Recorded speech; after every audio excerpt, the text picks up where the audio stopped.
UP और उत्तराखंड की खबरों के लिए एबीपी गंगा को सब्सक्राइब करें और बेल आइकन दबाएं। से मिल रहा है, पीड़ित परिवार से मिलने पहुंचे हैं चंद्रशेखर, जो कि परिजनों से इस वक्त बात कर रहे हैं। पहले हाथरस बॉर्डर पुलिस ने चंद्रशेखर को रोका था, लेकिन अब वो गांव में पहुंच चुके हैं और पीड़ित परिवार से बात कर रहे हैं। भीम आर्मी के प्रमुख हैं चंद्रशेखर और वो अब मिलने के लिए पहुंचे हैं पीड़ित परिवार से। हालांकि हाथरस बॉर्डर पर पहले उनको रोका गया, लेकिन उसके बाद उन्हें परमिशन दे दी गई।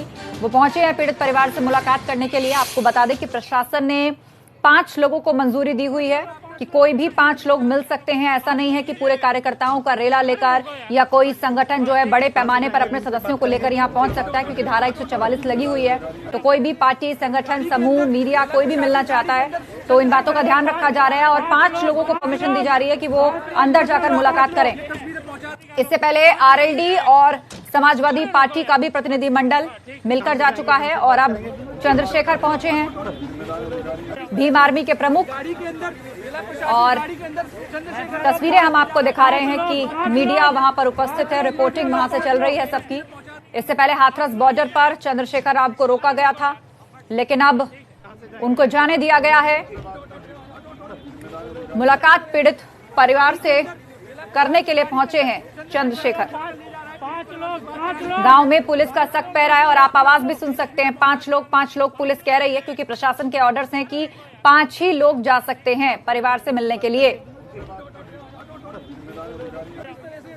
गाड़ी के अंदर, जिला प्रशासन गाड़ी के अंदर चंद्रशेखर 5 लोग तो 5 लोग ही जा सकते हैं। जिला प्रशासन की गाड़ी में बिठा करके उनको ले जाया जा रहा है। ये मजिस्ट्रेट की गाड़ी है, आप देख सकते हैं। उसमें बैठकर चंद्रशेखर आगे रवाना हुए। वीरेश पांडे हमारे साथ फोन लाइन पर जुड़ गए हैं। वीरेश, भीम आर्मी के प्रमुख चंद्रशेखर भी पहुंचे हैं। हालांकि रोके गए थे हाथरस बॉर्डर पर, लेकिन अब बातचीत हुई, मजिस्ट्रेट के ही ऑफिशियल व्हीकल में बैठकर उनको ले जाया जा रहा है। ये भी अपने आप को दलितों का मसीहा बताते हैं और अब इस परिवार से मिलने के लिए आए हैं। देखिए, हाथरस में राजनीति का सर्कस चल रहा है और संवेदना व्यक्त करने नेता पहुंच रहे हैं, राजनीतिक दल के जो मुखिया हैं वो पहुंच रहे हैं, लेकिन कुल मिलाकर जो राजनीति है वो चरम पर है। और हाथरस में इस समय राजनीति का जो रथ है वो निकाला जा रहा है। उस रथ को कौन ज्यादा निकाल सकता है, इसकी एक होल्ड हुई है और यही वजह है कि तमाम राजनीतिक नेता वहां पहुंच रहे हैं और लाठीचार्ज का भी सामना कर रहे हैं। जयंत चौधरी की जिस तरीके से पिटाई की गई है, आरएलडी के राष्ट्रीय उपाध्यक्ष हैं, पूर्व सांसद हैं और पूर्व प्रधानमंत्री चरण सिंह के ग्रैंडसन हैं, अजीत सिंह जैसे बड़े नेता, केंद्रीय नेता के बेटे हैं और खुद लंदन स्कूल ऑफ इकोनॉमिक्स के पढ़े हुए हैं, यूएसए में पैदा हुए और जिस तरीके से वो राजनीति करते हैं, बहुत पढ़े लिखे और बुद्धिजीवी नेता माने जाते हैं। लेकिन बलिहारी हो उनके कार्यकर्ताओं की, जिस तरीके से एक शील्ड की तरह उनको घेर कर रखा, उन कार्यकर्ताओं को एबीपी गंगा प्रणाम करता है, क्योंकि एक तरह से त्याग इस तरह से राजनीति में देखने को नहीं मिलता है। लेकिन राजनीतिक दल वहां पहुंच रहे हैं क्योंकि होड़ लगी हुई है और प्रियंका राहुल पहुंचे।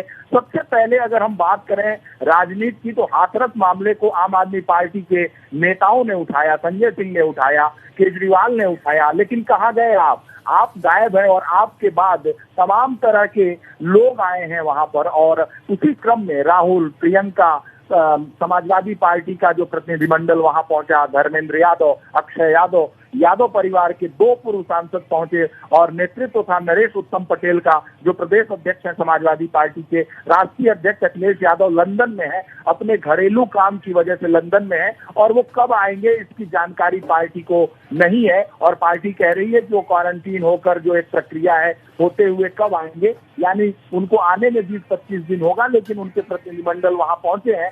भीम आर्मी के रावण भी पहुंचे हैं, चंद्रशेखर रावण, क्योंकि भीम आर्मी के जो कार्यकर्ता और नेता हैं हाथरस की घटना को लेकर एक छापामार तरीके से युद्ध कर रहे हैं वहां पर और गुरिल्ला युद्ध के तौर पर उनकी जो उपस्थिति है लगातार बनी हुई है हाथरस में।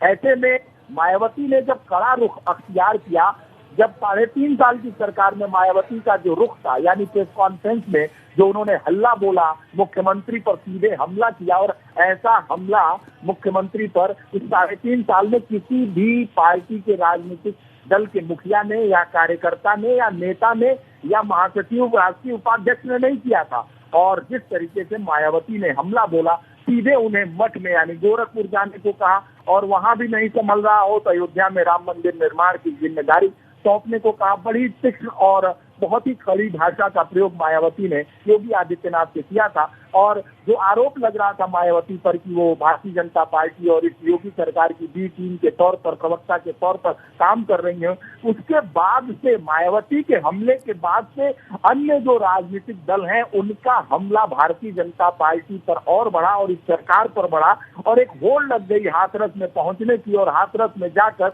जो राजनीतिक रोटियां हैं उसे कैसे सेका जाए, क्योंकि उपचुनाव है और 7 सीटों पर उपचुनाव होने हैं। ऐसे में भारतीय जनता पार्टी के 5-6 सीट पहले थी जिस पर चुनाव है, अगर सीट खसक गई भारतीय जनता पार्टी की तो ये बहुत ही मुश्किल होगी। लेकिन कुल मिलाकर जो बिल्कुल हुआ है की तरफ से, तो कुल मिलाकर वीरेश ये हम एक पॉलिटिकल पिकनिक स्पॉट इस वक्त टीवी स्क्रीन पर अपने दर्शकों को दिखा रहे हैं, जहां हर पार्टी आ रही है और अपनी अपनी हिस्से की फसल काटे आगे चल के इसके लिए बीज बोने की कोशिश कर रही है। बहुत बहुत शुक्रिया पूरी चर्चा के लिए।